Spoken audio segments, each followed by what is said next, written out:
अस्सलाम वालेकुम नाज़रीन, प्रोग्राम टेसरवाम के साथ मैं हूं ज़ुलयूबी। बजट प्रपोज़ल का दौर शुरू हो चुका है। आज भी हमारा बजट प्रपोज़ल पर प्रोग्राम है। पाकिस्तान तहरीक इंसाफ के लिए आने वाला बजट एक चैलेंजेस का हुकूमत को सामना करना पड़ेगा, क्योंकि कोरोना से अभी तक 22 करोड़ अवाम नहीं निकल सकी। कारोबार ज़िंदगी सबके सामने है, महंगाई भी सबके सामने है। क्या होगा, ज़मीन हक़ाइक़ क्या कहते हैं, इस पर आज गुफ्तगू करने के लिए मेरे साथ स्टूडियो में मौजूद हैं ज़ाहिद अतीक चौधरी साहब। आप साबिक़ सदर हैं लाहौर टैक्स बार, साबिक़ सीनियर नायब सदर हैं पाकिस्तान टैक्स बार। दूसरे मेरे साथ मौजूद हैं मोहम्मद अली अफजल साहब, आप इसी मेंबर हैं लाहौर चैम्बर ऑफ कॉमर्स के। उनके साथ मौजूद हैं मलिक तारक मंसूर साहब, आप जनरल मैनेजर हैं टैक्सेशन कमेटी मुन्नो ग्रुप। नाज़रीन, इससे पहले कि मैं अपनी गुफ्तगू का आगाज़ करूँ, माहिरीन इस हवाले से क्या कहते हैं, उनकी राय जानते हैं। जहाँ तक Punjab sales tax on services is concerned, तो इसमें बहुत ज़्यादा पोटेंशियल है और इसमें रेवेन्यू, बेशुमार रेवेन्यू इकट्ठा हो सकता है। लेकिन कुछ चीज़ें जो हैं, जो प्रपोजल्स हैं, वो ये हैं कि एक तो बाद सर्विसेज में कुछ थ्रेशोल्ड दिया हुआ है, लिमिटेशंस हैं कि अगर ये चीज़ें होंगी तो ये होगा, अगर ये टैक्सेबल हो जाएंगी इनको रजिस्टर करना पड़ेगा। और बाद सर्विसेज में जो है वो थ्रेशोल्ड है ही नहीं है, वो ज़ीरो से शुरू हो जाता है। तो ये है कि एक यूनिफॉर्म किस्म का थ्रेशोल्ड दिया जाए, जो कि वक्त की ज़रूरत है। ये इनको हार्मोनाइज़ किया जाए, जो खामियां हैं स्टेक होल्डर्स को उनके साथ मीटिंग्स हों, टैक्स बार्स के साथ हों, नो डाउट होती हैं, लेकिन जो उसमें प्रोडक्टिविटी जो है वो नज़र आनी चाहिए। और जब तक प्रोडक्टिविटी और पॉजिटिविटी जो है वो डिक्लेयर नहीं करते और उसको शो नहीं करते, तो मेरा ख्याल है कि फिर वो जो कन्फ्लिक्ट है बिटवीन टैक्स पेयर और टैक्स कलेक्टर वो रहेगा और वो गैप बढ़ता जाएगा। हमें इस गैप को कम करना है किसी तरीके से, और गैप को कम करके हम अपने रेवेन्यू को इन्हेंस कर सकते हैं और पब्लिक वेलफेयर के लिए भी हम काम कर सकते हैं। पंजाब रेवेन्यू अथॉरिटी को मैं मुखातब करके कह रहा हूँ कि आप जो ऑलरेडी सर्विसेज सेकंड शेड्यूल में एडिड हैं उनको भी सॉर्ट आउट करें, उनमें देखें कि कितना पोटेंशियल आप ऑलरेडी गेन कर चुके हुए हैं, वहाँ से टैक्स रेवेन्यू कितना जनरेट कर चुके हुए हैं। और जो छोटी छोटी सर्विसेज हैं जो मास वाई एक खाना पूरी के से ज़्यादा नहीं है, जिनका बजट के अंदर फिनांस के अंदर कोई ख़ास हिस्सा नहीं है, उनको रिमूव करके उन सर्विसेज को टारगेट किया जाए जिनसे अच्छा पोटेंशियल मिल रहा है। तो थ्रेशोल्ड को ख़ुसूसन सामने रखें, मद्देनज़र रखें, टैक्स निज़ाम में आसानी पैदा करें, टैक्स लॉ में आसानी पैदा करें, टैक्स को आम फहम बनाएं, आम कॉमन टैक्स पर उसको समझ सके और अकॉर्डिंगली वो उस पर अप्लाई करे, और इससे बेहतर रेवेन्यू जनरेट होगा, कम वक्त और कम रिसोर्स ज़ाया करते हुए ये अप्लाई करते हुए। ज़ाहिद अतीक साहब, जो मैं जानता हूँ पाकिस्तान टैक्स बार की तरफ से जो भी प्रपोज़ल जाती हैं वो आपके हाथ से बनाई हुई होती हैं। क्या आने वाले बजट में क्या प्रपोज़ल हैं, किस तरह देख रहे हैं आप? बहुत शुक्रिया यूबी साहब, आपने मेरे बारे में काफ़ी जो है वो मतलब एग्जैजुरेट ही कर दिया। नहीं, हम मैंने सब जो है वो हकीकत को जनाब साहब के सामने रखा है। स्टूडेंट ऑफ टैक्सेशन है, या कोई ट्रेड का रिप्रेजेंटेटिव है, कोई कॉमर्स का, कोई टेक्सटाइल का। तो मतलब अक्सर मकसद ये होता है कि जो गवर्नमेंट है उनको असिस्ट किया जाए पॉलिसी में। और बजट चूँकि एक इम्पॉर्टेंट डॉक्यूमेंट होता है और गवर्नमेंट ने इसमें अपनी आने वाले साल की पॉलिसी, अपने रेवेन्यूज़, अपने एक्सपेंडिचर का तयन करना होता है। तो इस हवाले से हमारी कोशिश होती है कि जो भी हमारी एनॉमलीज़ हैं, जो टैक्स लॉज में प्रॉब्लम है, या जो डे टू डे अफेयर्स के अंदर हमारे बिजनेसमैन क्लाइंट्स को प्रॉब्लम आ रही है, उस हवाले से हम गवर्नमेंट को असिस्ट कर सकें, कुछ अपनी तजावीज़ दे सकें, ताकि ये जो कारोबारी अफराद है इनके लिए एक साजगार इन्वायरमेंट बने, एक ईज़ ऑफ डूइंग बिजनेस की इन्वायरमेंट बने। और जो लोगों के मसाइल हैं वो बजाय कि अपनी तवज्जो टैक्स के मसाइल की तरफ और दीगर मसाइल की तरफ रखें, बल्कि वो अपनी पूरी तवज्जो अपने कारोबार की तरफ रखें, और इससे वो इस मुल्क के लिए वेल्थ कमा सकें, अपने लिए वेल्थ कमा सकें, और उस वेल्थ से भी लोगों को जॉब भी क्रिएशन होती है, और इस तरह से गवर्नमेंट को टैक्सेस भी मिलते हैं, और हुकूमत का मशीनरी का पहिया भी चलता है। अब आपके सवाल की तरफ आते हैं कि किस तरह के जो है वो प्रपोजल हैं। अयूबी साहब, जो पाकिस्तान टैक्स बार एसोसिएशन की तरफ से या लाहौर टैक्स बार एसोसिएशन की तरफ से बजट प्रपोजल्स हैं, उसमें सबसे ज़्यादा हमारी कोशिश है कि हम ईज़ ऑफ डूइंग बिजनेस के हवाले से गवर्नमेंट को असिस्ट करें। ईज़ ऑफ डूइंग बिजनेस की बात कर लें तो हमारी कोशिश है कि जो नंबर ऑफ़ टैक्सेस हैं वो किसी तरीके से कम हो जाए। अच्छा, जब आप नंबर ऑफ़ टैक्सेस कम करने की बात करते हैं तो हमारी कोशिश ये है जो ये विद होल्डिंग टैक्सेस हैं ये कम हो जाए। एक तो ये कोशिश है कि किसी तरीके से जो सेल्स टैक्स की परसेंटेज है ये कम हो जाए, ठीक है, फर्दर टैक्स जो है ये किसी तरीके से ख़त्म हो जाए। और जो टैक्स के क्रेडिट्स बिजनेसमैन को नहीं मिल रहे, जो लेजिटिमेट राइट्स जी, हैं जी। वो मिलने चाहिए, वो किस तरह से मिलें, और इसके ऊपर बात की जा रही है। जी, जी। लेकिन बुनियादी कोशिश ये है कि नंबर ऑफ टैक्सेस जो है ना वो कम हो जाए। देखिए, गवर्नमेंट ने जो ईज़ ऑफ डूइंग बिजनेस का बयानिया निकाला, उसकी रूह से आज तक हम income tax, sales tax goods के वाले से, सर्विसेज के वाले से, फिर प्रोफेशनल टैक्स, फिर आप कह लें WWF, फिर WPPF, फिर EOBI, फिर PESC, फिर आप सेस की बात कर लें, इंफ्रास्ट्रक्चर सेस, फिर उसके बाद एजुकेशन सेस। तो मतलब वो पूरी एक लंबी सीरीज़ है। अगर मैं यहाँ गिनना शुरू करूँ तो आपके प्रोग्राम का वक्त खत्म हो जाएगा। एक टैक्स पेयर के 40 से ज्यादा इदारे जी, मैं चारों अगर तरफ आपको घूमते हैं। जी, अगर जी। मैं आपको इन टैक्सेस के नाम बताने एज एक्सपर्ट जी, शुरू जी, कर दूं बात तो है, आपके जी। प्रोग्राम का वक्त खत्म हो जी, जी, जाएगा। कोई शक नहीं तो इसमें। अर्ज ये है कि हम ये चाह रहे हैं कि जिन टैक्सेस में कोई खास पोटेंशियल रेवेन्यू नहीं आता, जी, जी। उनको मर्ज कर दिया मर्ज जाए कर दूसरे टैक्सेस में, और इस तरह से जो नंबर ऑफ टैक्सेस हैं वो सिर्फ 4 या 5 रह जाए। गुड। इससे फ़ायदा ये होगा कि रेगुलेटर को भी आसानी रहेगी, वो इफेक्टिव तरीके से अपनी रेगुलेशंस कर सकेगा, जी, जी। और उसकी इन्फोर्समेंट इफेक्टिव हो सकेगी, और बिजनेसमैन भी 40 लोगों को डील करने की बजाय वो अंडर वन रूफ या अंडर मिनिमम अथॉरिटीज़ के अपनी एफिशिएंसी को बेहतर कर सकेगा। जी, जी। इसके साथ साथ दूसरी हमारी जो तजावीज़ है वो है इंडस्ट्रियलाइजेशन के वाले से। ठीक है। चूँकि गवर्नमेंट जो है वो कहती है हमने इंडस्ट्रियल रिफॉर्म्स करनी है और इंडस्ट्रियल एक्सपेंशन करनी है, और अब ये इंडस्ट्रियल एक्सपेंशन करने के लिए कुछ इंडस्ट्री के जो है इंसेंटिव्स हैं। जिस तरह आप देखिए कि हमारा 65D है कि अगर नई इंडस्ट्री लगे तो उसको 5 साल का इनकम टैक्स क्रेडिट मिलता है अपने पैसे से, अगर बिजनेसमैन लगाए तो वो 30/6/21 को ख़त्म हो रहा है। जी, जी। तो हमारी कोशिश है, हम गवर्नमेंट को रिक्वेस्ट वो करेंगे डेट आगे कि इसको extend हो। आप एटलीस्ट 3 साल के लिए मजीद एक्सटेंड करें, ताकि नई, ये सिर्फ मैन्युफैक्चरर को मिलता है जो इंडस्ट्री लगाता है। ठीक है। तो इंडस्ट्रियलाइजेशन के लिए एक इंसेंटिव रहे। दूसरा, जो स्पेशल इकोनॉमिक जोन गवर्नमेंट ने बनाने हैं, जी, जी। उसकी रफ्तार बहुत स्लो है, उसकी लेजिस्लेशन, फिर जो लैंड के वाले से थे अभी तक कुछ भी इफेक्टिव नहीं हुए। सर बिल्कुल, अभी उसकी लैंड के वाले से डिस्प्यूट है। जी, जी। लैंड क्लियर हो, उसकी डेवलपमेंट हो, बिजनेसमैन को जल्दी जल्दी ज़मीन अलॉट हो, वहाँ पे इंफ्रास्ट्रक्चर डेवलप हो ताकि लोग अट्रैक्ट हों। और जो तीसरी और आखिरी मतलब तजावीज़ तो बहुत सी होंगी, वो फिर चूँकि सारी इनकम टैक्स लॉस के अंदर से सेल टैक्स, फेडरल एक्साइज, जी, जी। इनकम इनके अंदर होती है, लेकिन अभी मैं आपको पॉलिसी से रिलेटेड चीज़ों पे थोड़ा सा हाईलाइट कर रहा हूँ।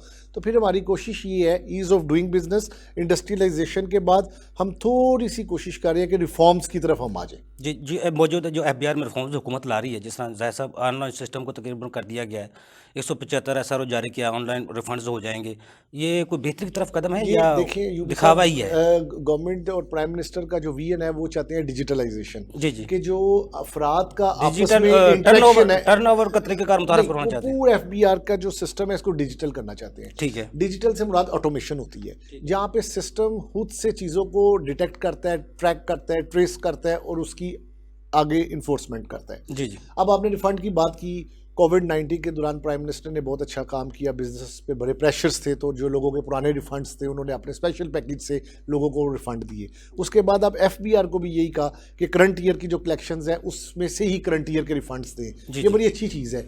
इससे होता है कि बिजनेसमैन की जो लिक्विडिटी रिफंड्स में फंसती है वो वापस आ जाती है, इससे वो अपने कैपिटल में ऐड करके बिजनेस कर सकता है। इस इकदाम को हमें गवर्नमेंट के अप्रिशिएट करना चाहिए, लेकिन ये नाकाफ़ी है। जैसा मैं दोबारा आपकी तरफ आऊँगा, लेकिन आपसे पूछूंगा, जो ये हुकूमत ने इस दफ़ा बजट में कोई नए टैक्सेस भी नहीं लगाए, कोई ऐसी पॉलिसीज भी नहीं लगाई, लेकिन पूरे साल में मिनी बजट चलता रहा, SRO जारी होते रहे और महंगाई का तूफान बरपा हुआ। लेकिन बाद में पूछूंगा, लेकिन मैं मोहम्मद अली अफजल साहब की तरफ जाना चाहता हूँ। जिस तरह जाहिद चौधरी साहब ने कहा ईज़ ऑफ डूइंग बिजनेस, तो आपकी जो चैम्बर हैं, ताजर हज़रात हैं, वाकई हुकूमत ईज़ ऑफ डूइंग बिजनेस पे जो नारा था उस पर पूरा उतरती है? ताजरों को उसमें रिलीफ मिला है?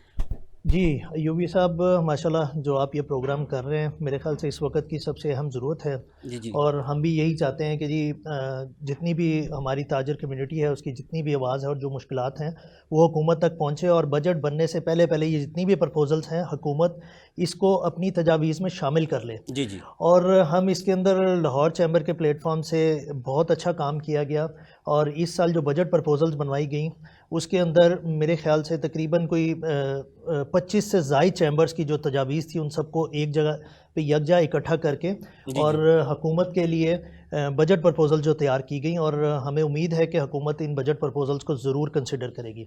अब दूसरी तरफ जहाँ पे आपका सवाल था कि जी ये ईज़ ऑफ डूइंग बिज़नेस, बिल्कुल जी, ईज़ ऑफ डूइंग बिज़नेस जो है वो आजकल के दौर की सबसे अच्छी चीज़ है और इसके ऊपर जो है पूरी तरह से काम होना चाहिए और इसके लिए अवेयरनेस की ज़रूरत है। जहाँ पे हुकूमत चाहे कि वो हमारे जितने भी ताजर हैं उनको इसकी अवेयरनेस दे, और इसके लिए मैं तो यानी कि ये चाहता था कि भाई FBR जो है वो इसके लिए मार्केटों में जो है वो एक सेमिनार का इनकाद करे ताकि कि हमारे जितने भी ताजर हैं उनको ये पता हो कि भाई हमने टैक्स किस तरह पे करना है और हमने क्या क्या टैक्स पे कर दिया है। जी। और इसके साथ साथ ही हम इस तरफ भी आएंगे कि भाई हुकूमत जो है वो इस बजट में हम यही चाहेंगे कि भाई कोई और जो है वो टैक्स का नफाज ना करे। कोरोना में जिस ताजरों को सस्ते कर्जे भी दिए गए, कम शरह सूद पे दिए गए, फिर तामीराती शोबे के लिए एमनेस्टी का ऐलान किया, ताजरों पर कोई छापा भी नहीं मारे गए, कोई बैंक अटैच भी नहीं किए गए, ये सबसे बड़े रिलीफ थे ना। जी बिल्कुल, वो आपकी बात बिल्कुल ठीक है। कोरोना में हुआ इस तरह के 3 महीने तो ऑलमोस्ट जो था वो बिल्कुल लॉकडाउन रहा, कंप्लीट लॉकडाउन रहा। तो छापों वाली बात तो वो बिल्कुल आप से दोबारा शुरू हो गया अब कर लें कि भाई वो उसमें छापे कहाँ पे मारने थे और कहाँ पे बैंक अटैच करने थे, वो तो कोई ऐसा सिस्टम नज़र नहीं आता था। लेकिन कोरोना में लोगों ने बहुत बुरे हालात भी देखे, मार्केटों में बिल्कुल कम्प्लीटली बंद रही और हम अल्लाह पाक का बहुत शुक्र अदा करते हैं कि इस वबा ने उस तरह तबाही यहाँ पे नहीं मचाई और ये दुनिया में हुआ है। हाँ जी, ये कोई शक नहीं। हमारे बुजुर्गों की दुआएं थी यहाँ पे और कुछ नेक अमाल होंगे। एग्रीकल्चर सेक्टर ने ज़्यादातर पाकिस्तान को बचाया उस सेक्टर, क्योंकि ज़्यादा ताल्लुक उनसे था। जी। और इसमें मसला ये आ जाके बिल्कुल वहीं पे आता है कि जो हमारे छोटे ताजर हैं जी वो इससे ज़रूर मुतासर हुए और बहुत ज़्यादा मुतासर हुए, जिसमें कुछ ऐसे लोग थे सफ़ेद पोश लोग जो यानी कि डेली वेजेस जिसे हम कंसिडर करते हैं, वो काफ़ी ज़्यादा इफ़ेक्ट हुए और बेचारे अपनी जो अपना कैपिटल था, अपनी रास थी, वो खा गए। ठीक है। और अब उसके बाद अब हुकूमत जो है इस अभी जो देखने में नज़र आ रहा है कि अभी बिज़नेस उस तरह उस लेवल पे नहीं आए और बिजली की कीमतें बढ़ना शुरू हो गई और पेट्रोल की कीमत जो है वो पिछले महीने में 2 दफ़ा बढ़ी। तो इससे बिज़नेस कम्युनिटी पे और जितने भी बिज़नेस के जो चल रहे होते हैं दारोमदार होता है, वो सब बहुत ज़्यादा बुरी तरह कॉस्ट ऑफ डूइंग बिजनेस बढ़ जाता है और दूसरे मामला बहुत बढ़ जाते हैं, बहुत ज़्यादा बढ़ जाते हैं। तो इसीलिए हम ये चाहेंगे कि ये अब रिफॉर्म्स का टाइम है, हुकूमत के लिए भी और ताजरों के लिए भी। ताजर तो हुकूमत के सामने है कि जी वो तो इस वक्त बहुत ज़्यादा तंग हैं, पूरे साल में बिज़नेस नहीं हुआ और कोई किसी किस्म की ट्रैवलिंग नहीं हुई। इसमें आप देख लें कि होटलिंग वाले हैं तो होटलिंग वाले भी तंग है कि भी होटल्स बंद थे, शादी हॉल वाले हैं वो भी बंद थे, वो तो खुलते जा रहे हैं, थोड़ा वो खोल दिए। लेकिन जो वक्त गुजर गया, जो बजट बनाया जाएगा उसमें इस चीज़ को मद्देनज़र रखा जाए कि जो कुछ पीछे इस द्वार में जो गुजरा, जो तजर्बात हो चुके उनको दोबारा ना दोहराया जाए और उसमें जितने भी ताजर हैं उनको ज़्यादा से ज़्यादा सहूलियात फराहम करने वाला बजट बनाया जाए, ना कि उसके अंदर जो टैक्सों की भरमार कर दी जाए। IMF की शराइत मानने के अलावा हुकूमत के पास दूसरा कोई रास्ता है? देखें, IMF की शराइत अपनी जगह पे है, लेकिन हमारे पास इस वक्त कोरोना के जो हालात पूरी दुनिया में नजर आए वो IMF को भी नजर आते हैं और उसमें कोई भी ग्राउंड रियलिटी में किसी कोरोना को देखते हुए IMF की शराइत में नरमी लाई जा सकती है। मलिक तारिक मंसूर साहब, आपको टेक्सटाइल सेक्टर से ताल्लुक़ है, क्या मसाइल हैं आपके टैक्सेशन के जिनको दूर करने की ज़रूरत है,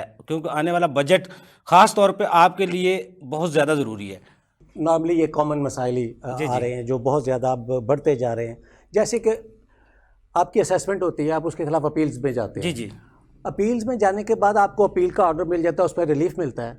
वो रिलीफ आपको देने के लिए कोई तैयार नहीं, ऑर्डर आपके हाथ में, आप उसके लिए बाकायदा अपील। ये तो डिपार्टमेंटल के वो इश्यूज है ना, डिपार्टमेंट की तरफ से है ना सबसे ज़्यादा इश्यूज की बात कर। आपने मुझे मसाइल पूछा, मसाइल मेरे जो हैं वो इस वक्त जो है जो डिपार्टमेंट के साथ मसाइल हैं वो ये है कि अपील फैक्ट्स ऐसे है जैसे वो ऑर्डिनेंस में से निकाल दिया गया। जो अपील अब ऑनलाइन सिस्टम कर दिया उससे कोई फ़र्क में उससे भी अभी मसाइल, क्योंकि अभी उनका जो अपना सेटअप है, जो उनका सिस्टम है, वो भी उसके लिए अभी 100% तैयार नहीं है। जो IRS के अंदर जो निज़ाम है वो खुद भी अभी पूरी तरह उसके लिए तैयार नहीं है। उसमें भी कुछ बहुत सारी वो गलतियां कर रहा है। IT सिस्टम तो जब वो रिटर्न का दौर होता है वो वैसे भी बैठ जाता है, 5-5 दिन बंद हो जाता है। वो बिल्कुल एग्जैक्टली वो तो हैंग हो जाता है बिल्कुल उसमें।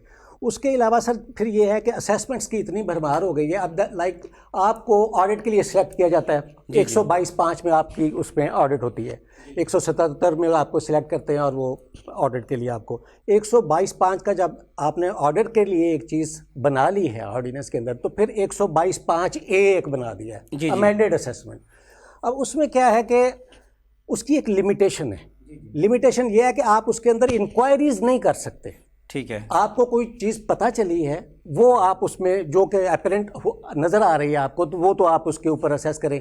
अब हम ये देखते हैं, हमारी प्रैक्टिस में ये आ रहा है कि अब 122(5)(a) जो कि अमेंडमेंट है, जिसमें वो इंक्वायरी नहीं कर सकता, उसका जो नोटिस है वो जो ऑडिट के नोटिस हैं 177 के, उससे भी लंबे हो गए। जी जी। और मलिक साहब दोबारा आपकी तरफ आता हूँ।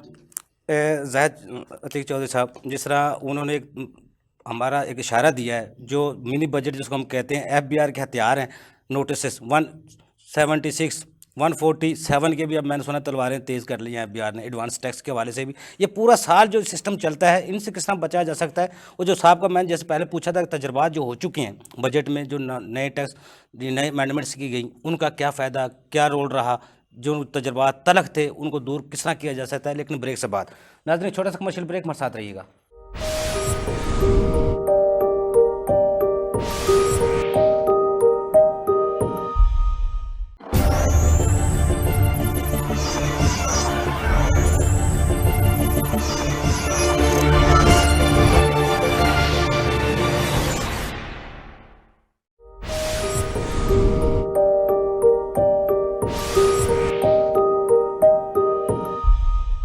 वेलकम बैक नाजरीन। जी चौ साहब, ये जिस तरह हमारे मोज़ेज़ मेहमान ने भी आपसे ये बात की, यूबी साहब, बात ये है कि जब मैंने आपसे रिफॉर्म्स की बात की है ना, तो उसमें जो टैक्स बार की प्रपोजल्स हैं, उसमें रिफॉर्म्स के अंदर 3 चीज़ें हैं। जी जी।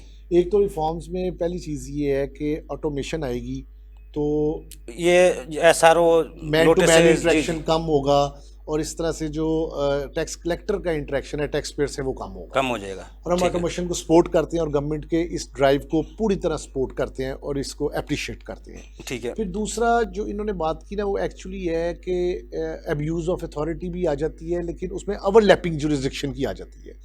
मतलब एक ही काम के लिए 2-2 3-3 किस्म की अथॉरिटीज़ को रखा हुआ है, मल्टीपल ऑडिट्स हैं, और मल्टीपल ऑडिट्स जो हैं वो FBR अपनी बैलेटिंग के ज़रिए भी कर लेती है। जो केसेस बच जाते हैं वो कमिश्नर साहब कर लेते हैं, जो उनमें से बच जाते हैं वो एडिशनल कमिश्नर साहब कर लेते हैं। कमिश्नर साहब का अपना रेवेन्यू टारगेट है, एडिशनल कमिश्नर साहब को अलहदा से दे दिया गया है, और जो दूसरे ऑफिसर्स हैं, DCACs हैं, उनको अलहदा से बजट मिल गए हैं। तो FBR की जितनी फील्ड फॉर्मेशन है वो सब इस वक्त रेवेन्यू जनरेट करने के लिए लगे हुए हैं। ज़रूरत इस बात की है कि ये सारा जोर एग्जिस्टिंग टैक्स पेयर पे लगाने की बजाय इस फील्ड फॉर्मेशन का रुख अब उन टैक्स पेयर्स की तरफ किया जाए जो तो बहुत कम टैक्स देते हैं या बिल्कुल टैक्स नहीं देते। तो अब हमें जो हमारे जब मैंने रिफॉर्म्स की बात की, तो वो रिफॉर्म्स यही हैं कि 3 साल में एक दफ़ा ऑडिट करने की तजवीज़ है। ठीक है। और इसी तरह से एक पहले ही अथॉरिटी को करने की 3 साल में एक दफ़ा होता था, अब तो हर साल उन्होंने इख्तियारात बहुत ज़्यादा दे दिए। पहले भी पाकिस्तान टैक्स बार की सिफारिश पे 2 साल पहले 2018 में 3 साल में एक बार टैक्स ऑडिट करने की फैसिलिटी आई, और इस पर कोर्ट्स का व्यू भी फेवरेबल आया, लेकिन उसको फिर बाद में जो है वो अनडू कर दिया गया। ज़रूरत इस बात की है कि आप number of tax payer audit की रेंज के मुताबिक बढ़ा लें। पोटेंशियल टैक्स पेयर के लिए आप एक स्ट्रक्चर बनाएं, रिस्क बेस जो आपका क्राइटेरिया है ना, वो आपका सिस्टम उसमें से रिस्क आइडेंटिफाई करे। जब ऑटोमेशन में रिटर्न जा रही है तो रिटर्न के अंदर बगैर टैक्स के आमदनी है या एक्सपेंडिचर्स ज़्यादा हैं जो सेक्टर स्टडी के हिसाब से हैं, तो सिस्टम आइडेंटिफाई करे। जब हम ऑटोमेशन की बात करते हैं तो उस ऑटोमेशन में फिर कमिश्नर या एडिशनल कमिश्नर या DC या AC इनको इख्तियार हासिल नहीं कि आप ऑडिट सेलेक्ट करें।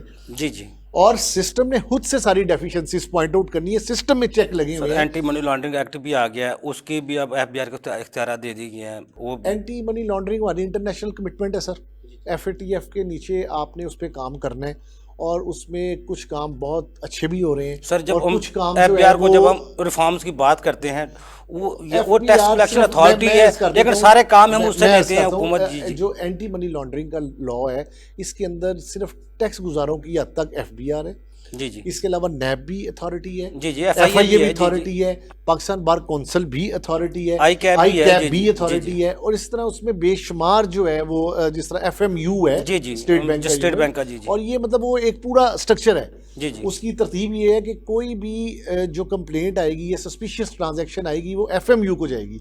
FMU देखेगी कि FBR को भेजनी है या ये पाकिस्तान बार कौंसिल को भेजनी है या नैब को, FIA ठीक है। को, जो तो सब मतलब ये वो ठीक मैं मामला अर्ज कर रहा वो हूं तो कि है, वो एक लेकिन स्ट्रक्चर मौजूद है। इतने सारे जब FBR हम का इतना काम रोल FBR उसमें से नहीं है। लेंगे, वो टैक्स कलेक्शन FBR करेगा या आपके- टैक्स बेस को बढ़ाएगा। आपके क्वेश्चन से मैं कारोबारी अफराद की जो है तस्कीन के लिए अर्ज कर दूं जी, जी। कि उसमें ये नहीं है कि कोई FBR अपनी तरफ से एंटी मनी लॉन्ड्रिंग का नोटिस दे देगी। गुड, सही जो ट्रांजैक्शन FMU रिपोर्ट करेगा वो एक उसके स्ट्रक्चर मुताबिक के फैसला तहत FBR को जाएगी, FBR फिर इंटेलिजेंस को या जिस अथॉरिटी को चाहेगा जी, जी। उससे करवाएगा।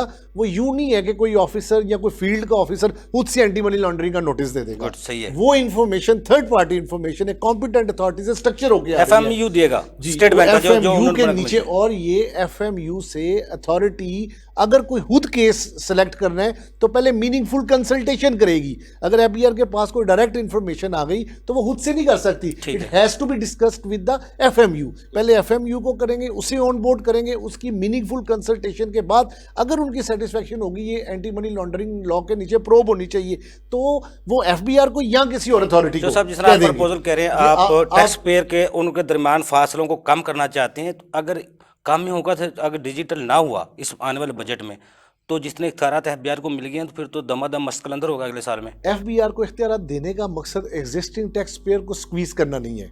FBR को इख्तियारात देने का मकसद है कि टैक्स की ब्रॉडनिंग हो, टैक्स ब्रॉडनिंग होने से टैक्स रेवेन्यू बढ़े, और टैक्स रेवेन्यू बनने से टैक्स रेट्स कम हो। जी। हमारी कोशिश वो ये किस तरह है, होगा? जी, जी। जब गवर्नमेंट से जब आप tax chamber, commerce, federation, bars कहती है कि आप टैक्स रेट कम करें, तो वो कहते हैं जी टैक्स रेट कम करने के लिए रेवेन्यू किधर से लाएं, मुल्क कैसे चले। जी। पहले ही रेवेन्यू की बेस छोटी सी है, कर्जों पे मुल्क चल रहा है, तो उसमें अर्ज ये है कि बहुत सी एग्जम्पशंस हैं जो एज ए राइट पड़ी हुई है कई सालों से, और कई सेक्टर्स उसको एंजॉय करते जा रहे हैं। तो आपके प्रोग्राम के तवसत से मैं फेडरल गवर्नमेंट को रिक्वेस्ट करूंगा, एग्जम्पशंस को असर नो देखने की जरूरत है।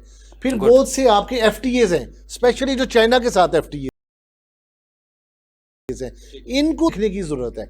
ये वो कंसेप्शन, ये बहुत बड़े सेक्टर हैं जिन पे अरबों का टैक्स भी आ सकता है और नए टैक्स भी आ सकता है। और आपकी वन ट्रांजिट ट्रेड को देखने की जरूरत है, और आपकी स्मगलिंग को देखने की जरूरत है, आपकी मिस डिक्लेरेशन को देखने की जरूरत है, आपकी इलीगल ट्रेड को देखने की जरूरत है। तो मतलब उन इलाकों में FBR को उन एरियाज में काम करना है, और बड़ा स्ट्रेटेजिक काम करना है, और बड़ी स्ट्रेटेजिक और बड़ी इफेक्टिव स्ट्राइक करनी है। एग्जिस्टिंग टैक्स पेयर से टैक्स निकालने के FBR अब मजीद बोझ की मुतहम्मिल नहीं हो सकती। ये कारोबारी अफराद जो टैक्स बार बार उनका खून निचोड़ेंगे तो वो क्या करेंगे? FBR को डिलीवर करना पड़ेगा, और हमें विद होल्डिंग टैक्स कम करने होंगे, और हमें इनडायरेक्ट टैक्सेस जिससे गरीब आदमी का इस्तेसाल होता है उसे कम करना होगा। हम गवर्नमेंट को डिमांड कर रहे हैं कि आप कम से कम सेल्स टैक्स के जो टारगेट्स हैं उसमें इस दफ़ा सेल्स टैक्स को सिंगल स्टेज पे लाना सर बहुत ही एक मुश्किल काम हो जाएगा, लेकिन हम 15% पे रिक्वेस्ट कर रहे हैं कि आप इसको लेके आएँ, 2% कम करें, और ये जो आपका 300 साढ़े 300-400 अरब रुपए का वैक्यूम आएगा, इसको आप उन एरिया से पूरा करें जो मैंने निशानदेही की है। बहुत सा डाटा जो है वो डाटा बेस में पड़ा हुआ है, और कई सालों से हम FBR से सुन रहे हैं जी नादरा से इंफॉर्मेशन आ गई प्रॉपर्टी की, इंटरनेशनल ट्रैवल की, एक्सपेंडिचर्स की, प्रॉपर्टी की, बैंक्स की, क्रेडिट कार्ड्स की। अब इन पे काम होना चाहिए, इन पे काम शुरू हो, ताकि जो एग्जिस्टिंग टैक्स पेयर हैं वो स्कूल का सुख का सांस भी ले, उनको आसानी भी हो, और उनको। और आखिरी बात जो मैं आपसे अर्ज कर दूं, फिर आप मेरे साथियों की तरफ भी जाएंगे, मैंने जो इंडस्ट्रियल प्रोसेस और इंडस्ट्रियल ग्रोथ और इंडस्ट्रियलाइजेशन की बात की थी, जी जी। उसके अंदर गवर्नमेंट का पूरा जोर लार्ज स्केल मैन्युफैक्चरिंग पे है। ठीक है। जो स्मॉल एंड मीडियम इंटरप्रेन्योर्स हैं, ये मुआशरत के अंदर एक रीढ़ की हड्डी की सीहत रखते हैं, गवर्नमेंट की तवज्जो उस तरफ नहीं है। जिस तरह के अगर सिर्फ आप फाइनेंसिंग देख ले बैंकों की, तो आज की डेट में स्टेट बैंक के डेटा के मुताबिक 7 या 8% कमर्शियल बैंकों का लोन का शेयर या फाइनेंसिंग का शेयर है जो स्मॉल या मीडियम इंटरप्रेन्योर यूज़ कर रही हैं। मोर देन 90% कंज्यूम कर रही है लार्ज स्केल। इसी तरह मशीनरी की इंपोर्ट के ऊपर, टैरिफ की रैशनलाइजेशन के ऊपर, जो टैरिफ लगते हैं रॉ मटेरियल्स के, उनके ऊपर रैशनलाइजेशन करके स्मॉल एंड मीडियम इंटरप्रेन्योर जो हमारी SMC हैं, इनको हमने SMEs को खड़ा करना है, और इनको खड़ा करने से हमारी मिशन असल में करी होगी। इनको मिनिस्ट्री की ज़रूरत है। मोहम्मद अली साहब, तामीराती शोबे के लिए मिनिस्ट्री साल में दी गई, उसे भी 40 मुल्क का वो सेक्टर हैं जिनको हुकूमत कह रही है हम रिलीफ दे रहे हैं, लेकिन अगर उस सबको एमनेस्टी दी जाती उससे ज़्यादा बेनिफिट हुकूमत को होना था। इंडस्ट्री जिस तरह जाहिर साहब कह रहे हैं, इंडस्ट्री में ग्रोथ की ज़रूरत है, स्मॉल मीडियम जो इंडस्ट्री है, एसएमईज़ हैं, उसको ज़रूरत है। आप क्या समझते हैं, इसको एमनेस्टी की ज़रूरत है? बिल्कुल जी, जैसा कि हुकूमत ने पिछले साल जो एक एमनेस्टी दी जो तामीराती शोबा था, अब इसमें भी हमारे जो काफ़ी ऐसे ताजर जो थे जो तामीराती मटेरियल से वाबस्ता थे, जिसके अंदर वो भी इंडस्ट्री लगा सकते, सीमेंट हो गई, सरिया हो गया, सीमेंट मिट्टी का तो, वो हो गया, बहुत सी चीज़ें उससे हाँ रिलेटेड जी, है। सीमेंट तो एक यानी कि बहुत बड़े लेवल की इंडस्ट्री आप समझते हैं ना। जी, इसके जी। अंदर जब तामीराती शोबे में हम आते हैं तो तामीराती शोबे में बहुत सी छोटी छोटी सी चीज़ें हैं, जिस तरह कि आप ये इलेक्ट्रिक के स्विचेज़ हैं, आपके आपके ये बल्ब्स हैं, जी, जी। उसके बाद आपके ये जितने भी लॉक्स वगैरह लगते हैं, और ये एक छोटे यानी कि आप लगा लें कि मीडियम किस्म के जो ताजर हैं उनकी ये नहीं। और ये हमारे यहाँ पे मैन्युफैक्चरिंग अभी इसकी इस तरह से नहीं हो रही जिस तरह के हमें इंपोर्ट करनी पड़ती है। आपने को प्रपोजल गई है बजट चैम्बर बिल्कुल, की तरफ से बजट में ऐसी? इस दफ़ा जो प्रपोजल जो तैयार की गई हैं चैम्बर के प्लेटफॉर्म से, उसके अंदर इस चीज़ को अच्छे तरीके से हाईलाइट किया गया कि ये अगर हमारी इंपोर्ट ज़्यादा है, हम मानते हैं कि भी इंपोर्ट्स नहीं होनी चाहिए, मुल्क के लिए हमारे ये अच्छी नहीं है, लेकिन उसका जो 70% जो चीज़ है इंपोर्ट वो आती import- है जी, तो जी, वो फिर industry लगती है, जी, कंजम्पशन होती है ना। तो उसमें काफ़ी इंपोर्ट में जस्ट ये अज्यूम कर लिया जाता है कि भाई इंपोर्ट जो भी आती है वो उसमें लग्जरी आइटम, लेकिन- ऐसे नहीं जी, होता जी। कि देखिए इंपोर्ट में रॉ मटेरियल्स भी आते हैं, इंपोर्ट में सेमी फर्निश्ड प्रोडक्ट्स भी आती हैं जो कि फर्निश्ड प्रोडक्ट को बनाने के लिए इस्तेमाल होती हैं। तो जब गवर्नमेंट की तरफ से एक ये अंदिया दिया जाता है कि भाई इंपोर्टर जो है वो नुकसान करते हैं मुल्क का, तो ये मेरे ख्याल से इस सोच को भी थोड़ा सा जो है वो बदलना चाहिए और ये देखना चाहिए कि भाई हमारी जो अननेसेसरी जो इंपोर्ट है उसके ऊपर तो गवर्नमेंट की तरफ से पहले ही बहुत ज़्यादा रेगुलेटरी ड्यूटी है, जी, और वो पे करके अगर कोई इस्तेमाल करना चाहता है तो वो करता है। यहाँ तक कि 50% तक रेगुलेटरी ड्यूटी है, और अगर उसका सम अप किया जाए तो वो 105% तक चली जाती है उस प्रोडक्ट के ऊपर ड्यूटी। तो अगर कोई उसको भी पे करके यूज़ करना चाहे तो वो उसकी मर्ज़ी है, लेकिन देखना ये चाहिए कि हमारी जो मिडिल क्लास और बिलो द मिडिल क्लास जो प्रोडक्ट इस्तेमाल करती है वो उसकी दस्तरस में हो। जी, जी। और उसके लिए हमें ये देखना पड़ेगा कि अगर वो पाकिस्तान में बनती है तो फिर तो उसके ऊपर रेगुलेटरी ड्यूटी लगाई जाती है। मोहम्मद अली साहब, हुकूमत ने एक्सपोर्ट बढ़ाने के लिए जितना पैसा तमाम पे इन चीज़ों पे रिलीफ दे के, सब्सिडी दे के जितना पैसा लगा दिया, अगर इतना पैसा पाकिस्तान को कर्ज उतारने पे लगाया जाता ना तो कर्ज उतर जाना था, एक्सपोर्ट नहीं वो नहीं जा सकी। फिर हुकूमत किस तरह रिलीफ दे, अपना वो सब्सिडीज भी दे, इस सेक्टर को भी उठाए, क्योंकि उसके अखराजात भी हैं, उससे कर्ज भी लेने पड़ते हैं। आप क्या बेहतर किस तरह फिर मुमकिन है? जैसा कि हमारे कुलीग ने अभी बताया कि एसएमई सेक्टर, हम एसएमई सेक्टर के बिल्कुल हक में है कि भाई ये एसएमई सेक्टर जो है इसको सपोर्ट करना चाहिए, लेकिन उसके लिए बिजली सस्ती होनी चाहिए, उसके गैस के बिल सस्ते होने चाहिए, वो दूसरे मामला तो होने चाहिए। ईज ऑफ डूइंग बिजनेस कम होगा तो लोगों को रिलीफ मिलेगा। उसके लिए हमें इंडस्ट्रियलाइजेशन इस तरह आना चाहिए कि हम ये नहीं, हमारी जो सोच है उसमें इस तरह नहीं होना चाहिए कि भाई एक फैक्ट्री जो है वो बहुत बड़ी होनी चाहिए। जी, जी। एक कारखाना जो है वो आजकल मेरे ख्याल से एक सोशल मीडिया पे भी हमने एक बड़ा अच्छा स्लोगन दिया कि एक कारखाना जो है वो 100 लंगर खानों से बेहतर है। ठीक है, हाथ जिसको- देने वाला हाँ जी, जो वो बिल्कुल। लेने वाले से बेहतर है, जिसको हम इस तरह बिल्कुल कर सकते हैं कि एक 5 मरला 10 मरला का एक इंडस्ट्रियल जोन बनाया जाए और जो शहर के करीब तरीन हो, जी, जी। जहाँ पे हमारे ताजर का पहुँचना भी आसानी हो, और उस इंडस्ट्रियल इस्टेट में पानी, बिजली और गैस वो गवर्नमेंट की जिम्मेदारी हो, इंफ्रास्ट्रक्चर जो डेवलप करना है वहाँ पे वो उसकी जिम्मेदारी हो। देखिए, एक बड़ी फैक्ट्री लगाने के लिए इतनी इन्वेस्टमेंट सब लोग नहीं कर सकते, लेकिन एक छोटा कारखाना जिसमें 4 मशीनें लग सकती हैं। मुझे अच्छी तरह याद है कि छोटे होते हुए मैंने देखा कि हमारे जितना भी अंदरून शहर था, हर घर में 1 या 2 मशीनें, या साथ वाले घर में कोई मशीनें, कोई कुछ काम कर रहा है, कुछ। अब वो कल्चर ख़त्म हो गया और कौमें इसी तरह डेवलप हुई जिन कौमों ने इस कल्चर को डेवलप किया और इसको अडॉप्ट किया। चाइना की मिसाल सबके सामने चाइना है। की मिसाल सबके सामने है कि पीछे कारखाना और उसके आगे दुकान, और फिर वो वहीं पे रहना और वहीं पे काम करना। वहाँ पे सारा कुछ और फिर वहाँ से निकल के बड़ी बड़ी फैक्ट्रियों तक का एक सफ़र तय हुआ। तो हम जिस अब दौर से गुजर रहे हैं, हमें अगर गवर्नमेंट चाहे तो गवर्नमेंट को बड़े बड़े इंडस्ट्रियल जोन नहीं, मैं चाहता हूँ कि ऐसा छोटे छोटे इंडस्ट्रियल जोन्स का इंफ्रास्ट्रक्चर जो है वो डेवलप करना चाहिए और शहरों की साइड पे करना चाहिए, ताकि कि जहाँ से शहरी आबादी, अब ये शहरी आबादी दोबारा अपने गाँव में और ये रूरल एरियाज़ में नहीं जाएगा कोई भी, तो इनके लिए इंफ्रास्ट्रक्चर तैयार किया जाए ताकि कि यहाँ से जो आमदोरफ्त है वो भी आसानी होगी। और ये जो हम इसकी डिजिटलाइजेशन का जो बात करते हैं, ये बहुत ज़रूरी है हमारे लिए, और इसकी अवेयरनेस के लिए भी हुकूमत को लाजमी कोई ना कोई मुहिम का आगाज़ करना चाहिए ताकि कि उसको पता हो कि भाई जो भी ट्रेडर है कि भाई मैंने अपने काम को एहसन तरीके से किस तरह करना। जी मलक तारिक मंसूर साहब, क्या प्रपोजल है आपके पास? क्योंकि अब बजट आने वाला है, अभी जो प्रपोजल चले जाएंगे हुकूमत के पास वही वैलिड होंगी, उसी पे हुकूमत ने काम करना है। एक्चुअली मैं काफ़ी प्रपोजल्स जो हैं ये एप्टमा के थ्रू भेज चुका हूँ जी। ऑलरेडी। मैं उनको ये कर दी, उन्हीं में से मैं कुछ प्रपोजल्स जो हैं वो मैं आपको इसमें इनकम टैक्स ऑर्डिनेंस में बाज़ सेक्शंस हैं जो इरिटेंट्स हैं इंडस्ट्री के लिए। ठीक है, एक सेक्शन है डिडक्शंस नॉट अलाउड, सेक्शन 21 है। ठीक है। उसमें इस दफ़ा वो भी पिछली दफ़ा पहली दफ़ा ये हुआ है कि मज़दूर की तनख्वाह जिसकी 15,000 है, जी जी, इन्होंने उसको 25,000 कर दिया है कि जी वो आप अदर देन बैंकिंग चैनल दे सकते हैं। मैं समझता हूँ कि 4 लाख तक तो वैसे ही टैक्स चूँकि एग्जाम टैक्सेबल नहीं है, 6 लाख तक टैक्सेबल नहीं है, तो उसको उस हिसाब से टैक्स का जो उसका जो स्लैब है उसको बढ़ाया जाना चैनल जो उसको मिलना चाहिए, उस पर गवर्नमेंट को कोई उस पर इशू नहीं होगा। अच्छा, इसी तरह से फिर आ जाए जो आपका सेल टैक्स में भी रिफंड है, आपका इनकम टैक्स में भी रिफंड है। ठीक है। आपका किसी जगह पे इनकम टैक्स में डिमांड आ गई है, मैंने एफबीआर से लेना है, चाहे वो सेल टैक्स है चाहे वो इनकम टैक्स का रिफंड है। जी। अगर मेरी डिमांड है इनकम टैक्स में और सेल टैक्स में मेरा रिफंड है, तो मेरा वो एडजस्ट किया जाना चाहिए। मैं कितने जो लेने हैं वो मुझे नहीं मिलने, और जो गवर्नमेंट ने लेने हैं, जो एफबीआर ने लेने हैं, वो बैंकों से निकलवा लेने हैं।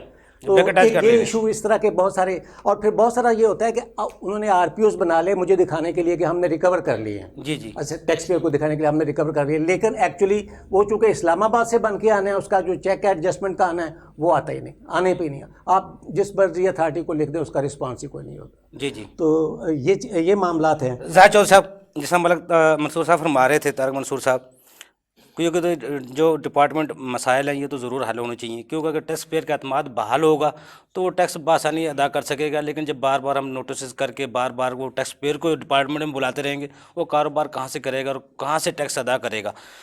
दूसरा, IMF बैरून मुल्क की जो कर्जे हैं, हुकूमत किस तरह उनसे अपना बचाव कर सकती है इस मौजूदा हालात में, क्योंकि वो इंडस्ट्रियल को किस तरह बूम दे सकती है। चौधरी साहब, मुझे ब्रेक का कहा जरा, ब्रेक से बाद आपसे जवाब लेता हूँ। नाज़रीन, छोटा सा कमर्शियल ब्रेक, हमारे साथ रहिएगा।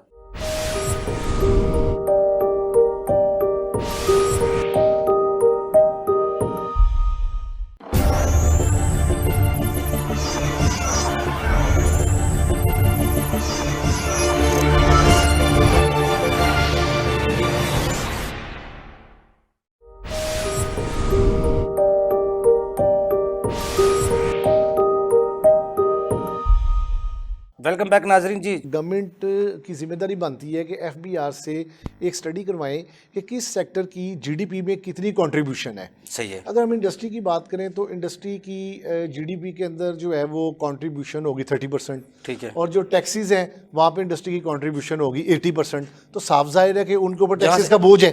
अच्छा, इसी तरह सर्विस सेक्टर है, वो फ़र्ज़ करें जीडीपी के अंदर 20% है, तो टैक्स के अंदर उनकी जो टैक्स टू जीडीपी है, यानी कि जो टैक्स आमदन है उसमें उनका कंट्रीब्यूशन 5% होगा। इस तरह रिटेल सेक्टर है, उनका शायद 10-15% या 20% जीडीपी में होगा, और टैक्स वो 1% कंट्रीब्यूट कर रहे हैं। जहाँ से सबसे ज़रूरत मैं अर्ज़ ये करना चाह रहा था कि ज़रूरत ये है कि जो सेक्टर ऑलरेडी टैक्सेस का बोझ उठाया हुआ है, उसी वो आपने सुनी है ना बात, उसको छुट्टी ना मिली जैसे सबक याद किया। तो जो कमाने वाला बच्चा है, आप उसके ऊपर ही सारा प्रेशर डाल रहे हैं। अर्ज़ ये है कि ये स्टडी आ चुकी है, फील्ड में है, स्टेट बैंक के सर्वे के अंदर भी है कि जिन सेक्टर्स के अंदर गवर्नमेंट को टैक्स नहीं मिल रहा तो उन सेक्टर के पीछे जाना है और स्टेक होल्डर्स को ऑन बोर्ड करके जाना है, और जहाँ से सबसे ज्यादा टैक्स आ रहा है और रिलीफ तो उनको देने की जरूरत है, उनको रिलीफ देने की जरूरत है। और दूसरा, आपको जैसे जो इरिटेंट्स हैं, बिजनेसमैन के इरिटेंट्स को हटाना बड़ा ज़रूरी है ताकि उसे एक कंफर्ट मिले, जो एक कॉन्फिडेंस। इनकम टैक्स का जो ऑर्डिनेंस है जिसमें हुकूमत कहती है अब ताजर हमारे पार्टनर हैं, तो अगर उसको पार्टनर समझ के, दोस्त बन के उनको देखा जाए तो मामला तो वैसे खुद ब खुद हल हो जाता है। गवर्नमेंट का क्लेम ये है जी कि हम ताजरों को लाइसेंस देते हैं कि आप अवाम से टैक्स हमारे बिहाफ पे कलेक्ट कर लें और फिर इसे हमारे तक पहुंचा दें। जी, विद होल्डिंग एजेंट बना के, लेकिन पेनल्टीज भी वही देते हैं, बार बार नोटिस भी वही जाते हैं। असल तो मसाइल वहाँ पे है ना। वही मैंने अर्ज किया आपसे कि जो विद होल्डिंग टैक्सेस का जब नंबर कम होगा, जी, तो उसके साथ साथ हमने जो तजावीज़ दी है प्रपोजल, उसमें ये भी है कि रिकॉर्ड को रिटेन करने का 6 साल का टाइम है। ये बड़ा लंबा टाइम है। ऑफिसर 6 साल तक सुस्त रहता है, जब 6 साल पूरे होने वाले होते हैं तो वो टैक्स पेयर के पीछे हो जाता है। अच्छा, अब वो टैक्स पेयर भी इरिटेट होता है कि अब मैं पे 5 साल पुरानी चीज़ निकाल के दे रहा हूँ, अकाउंट्स का स्टाफ उनका, टैक्स टीम, फिर लॉयर भी पुराने केसेस के अंदर, पर इस तरह डिपार्टमेंट से एफिशिएंसी नहीं उनको होती। क्रेडिट भी कोई नहीं मिलता। अर्ज ये है कि क्रेडिट भी नहीं ना रिकॉर्ड मिलता रिटेन हुकूमत की करने तरफ से। की जो लिमिट है, it must be not more than 3 years। 3 साल होगा तो आपके डिपार्टमेंट की एफिशिएंसी बढ़ेगी। ऑफिसर को पता है कि मैंने 3 साल के अंदर अंदर इसकी असेसमेंट करनी है, इसका सेल टैक्स का ऑडिट करना है, इनकम टैक्स का ऑडिट करना है, इसकी विद होल्डिंग चेक करनी है। जी, जी। दूसरा, इनकम टैक्स का जो आपका ऑडिट होती है, इनकम टैक्स ऑडिट के अलावा आपने विद होल्डिंग ऑडिट भी खोली हुई है, और वो लोग भी अलग अलग हैं। अब यहाँ से जान छूटती है तो वहाँ चले जाते हैं। जी, जी। सब sale tax, income tax with holding composite audit होना चाहिए, एक ऑडिट होना चाहिए, ठीक है। और ये 3 साल में एक दफ़ा होना चाहिए। एक साल। और रिकॉर्ड की रिटेन करने की लिमिट 3 साल होनी चाहिए, और एफबीआर अपनी कुरानंदाजी के जरिए करे, अपने सिस्टम को एफिशिएंट करे। जिन टैक्स पेयरों से उनके टर्नओवर के हिसाब से टैक्स नहीं मिल रहा है, अखराजात ज़्यादा है, अगर उस रिटर्न को जो लोग जमा करवाते हैं, अगर उसको अफसरान पढ़ना शुरू कर दे तो ऑडिट की तो 3 साल बाद भी ज़रूरत नहीं है। मैं आपसे ये यूबी साहब अर्ज करता हूँ कि इस वक्त जो आपका जो टैक्स पेयर है, उसने सिस्टम पे बड़ा कॉन्फिडेंस किया है। आप देखिए तकरीबन 2.7 मिलियन, 27 लाख के करीब टैक्स रिटर्न्स आई हैं। जी, जी। तो ये मतलब छोटा नंबर नहीं है। आपका जो जीडीपी का मोर देन 50% एग्रीकल्चर है, उसने तो कोई तो टैक्स नहीं साहब, जिस देना। तरह अब मिनिमम टैक्स का एक कॉन्सेप्ट हुकूमत ने मुतारफ़ करवाया, टर्नओवर टैक्स का मुतारफ़ करवाया, दूसरे फिक्स टैक्स निज़ाम को ख़त्म किया गया, दूसरा अब जो इन्होंने वो जो डिडक्शन केसेस की बदली, वहाँ से वहाँ बदले, ये जो तजर्बात हुए आपके समझते हैं ये होने चाहिए थे? ये देखिए, जो मिनिमम टैक्स की आपने बात की ना, ये एक बिजनेसमैन का बड़ा एक इस्तेसाल है। मैं इसके खिलाफ हूँ as a student of tax laws. कोई मिनिमम टैक्स नहीं होना चाहिए। जो रियल टाइम मेरी इनकम है उस पर रियल टाइम टैक्स होना चाहिए, जी, जी। और टैक्सों की शरह कम होनी चाहिए। विद होल्डिंग टैक्सेस की शरह कम हो ताकि रिफंड्स बने ही ना। जी, जी। रैशनलाइजेशन की जरूरत है कि जितनी टैक्स लाइबिलिटी है उतने ही विद होल्डिंग टैक्सेस होने चाहिए। एक बिजनेसमैन से आप इंपोर्ट के ऊपर भी टैक्स ले रहे हैं, रॉ मटेरियल्स पे, जी, फिर जी। उसकी जो सप्लाईज होती है विद होल्डिंग एजेंट टैक्स काट लेता है, यूटिलिटीज पे टैक्स काटता है, उसकी बैंकिंग ट्रांजैक्शन पे टैक्स काटता है। तो वो ये सब टैक्स मिलके इतनी ज़्यादा टैक्स डिडक्शन बना देते हैं कि उसकी लाइबिलिटी डिस्चार्ज होने के बाद भी उसके कैपिटल इतनी अमाउंट रिफंड्स में रहती है। अगर एक बिजनेसमैन से आप एक टर्नओवर टैक्स ले रहे हैं तो उसके बाद उसको बाकी टर्नओवर सबका अस्तस्ना होना हजूर, चाहिए। जिस तरह automatic D allowance of input पे 100 मिलियन शर्त लगाई गई थी, ये तजर्बा दुरुस्त था हुकूमत का? सर, अर्ज ये शर्त ठीक है या गलत है? अर्ज ये है यूबी साहब कि जो भी गवर्नमेंट तजर्बात करती है गुड फेथ में करती है। ज़मीनी हक़ाइक़ को देखते नहीं। ज़मीनी हक़ाइक़ जो हैं वो उसके बरक्स होते हैं। जिस तरह अब आप देखें कि आजकल आपके पता है अखबारों टीवियों में ये शोर मचा हुआ है कि जो सर्विस ऑफ नोटिस है वो सिर्फ कंप्यूटर के जरिए होगी। जी, जी। तो आप मुझे अब बताइए वो कितने लोग ईमेल इस्तेमाल करते इलेक्ट्रिसिटी हैं। रेट भी नहीं है ना, मतलब वही वो ना, नेट भी मैं नहीं यही चलता, अर्ज किसी कर को रहा हूँ, रोजाना को या तो ईमेल पर नहीं बैठा या होता तो आप हमेशा। उसको मोबाइल फ़ोन के साथ जोड़ दें। जी, जी। क्योंकि मोबाइल फ़ोन कम से कम लोग पढ़ते हैं, उर्दू में मैसेज आ जाए कि आपको फलां नोटिस है। आपका सिस्टम जो है वो ईमेल के साथ जुड़ा हुआ है। जी, जी। ईमेल एक ऐसी चीज़ है जो आपकी कम्युनिटी का बहुत बड़ा सेगमेंट यूज़ नहीं करता। नहीं करता, कोई और शक नहीं वकील को आपने इजाज़त ख़त्म कर दी कि जी वकील को आप इंटरमीडियरी के तौर पे पसंद नहीं कर रहे। आप पसंद नहीं कर रहे, एफबीआर को अगर कह रहे हैं ये कि हम वकील ना बिजनेसमैन हो, के पीछे जाएंगे, डायरेक्ट असल वकील का रोल कम करना है। एतमाद तो वकील दिलाता है टैक्स पेयर को। अभी टैक्स अदा करें, वो एतमाद में तो वो लेता है, डिपार्टमेंट तो एतमाद में नहीं लेता टैक्स पेयर को। साहब कहूँ कि जो एफबीआर की पूरी फील्ड फॉर्मेशन है उनकी कलेक्शन 5% है। जी, जी। और टैक्स पेयर की वॉलंटरली टैक्स पेमेंट्स और विद होल्डिंग टैक्सेस 95% है। तो फिर आपको बिला मुबालगा वकील के रोल को एक्सेप्ट करना चाहिए। टैक्स कंसल्टेंट, टैक्स जी। एडवाइजर्स और कंपनियों के अंदर बैठी हुई टैक्स टीम्स, जी, जी। टैक्स मैनेजर्स, ये सब के सब खराजे तहसीन के मुस्तहिक हैं। क्यों कि ये अपने ऑनर्स को, मैनेजमेंट को टाइमली बावर करवाते हैं कि ये जिम्मेदारियां हमने अदा करनी है। जी, जी। और उन्हीं जिम्मेदारियों से ये 95% टैक्स आता है। एफबीआर की अपनी मशीनरी तो 5% टैक्स इकट्ठा करती है असेसमेंट के थ्रू। तो 5% के लिए हरासमेंट फैलाना, अकाउंट अटैच करना, रिकवरी करना, वो लोगों को गिरफ्तार कर लेना, उनके पीछे जाना, ये सिर्फ 5% का टोटल गोरखधंधा है। तो इस 5% के लिए आप सेक्रीफाइस कर सकते हैं। आप 95% वाले लोगों को एक्नॉलेज करें, रिस्पेक्ट दें, कंफर्ट दें, अच्छी इन्वायरमेंट दें, आसान कवानीन बनाएं, और वकला का जो रोल है उसको बिल्कुल एक्नॉलेज करें। ये आपके बाजू हैं, और इन्होंने ये उतने ही पाकिस्तानी है जितने एफबीआर पाकिस्तानी है। जिस तरह मिलजुल के इस मुल्क को आगे लेके जाना है। आईटी सिस्टम की हम बात कर रहे थे, अगर जितने भी टैक्स बार है उनके जो आईटी के बंदे आपको जो चेयरमैन बनाते हैं टैक्स बार, उनको सबको इकट्ठा कर लिया जाए। चैम्बर से जो उनके आईटी के एक्सपर्ट हैं उनको इकट्ठा कर लिया जाए, तो 1 सफ़े की रिटर्न भी बन सकती है और आपका सिस्टम भी वो बन सकता है जिस पर आप अरबों रुपए लगाते हैं, और फिर भी वो 3-4 साल बाद दोबारा बदलना पड़ जाता है। वो भी ना बदलना पड़े हुकूमत को।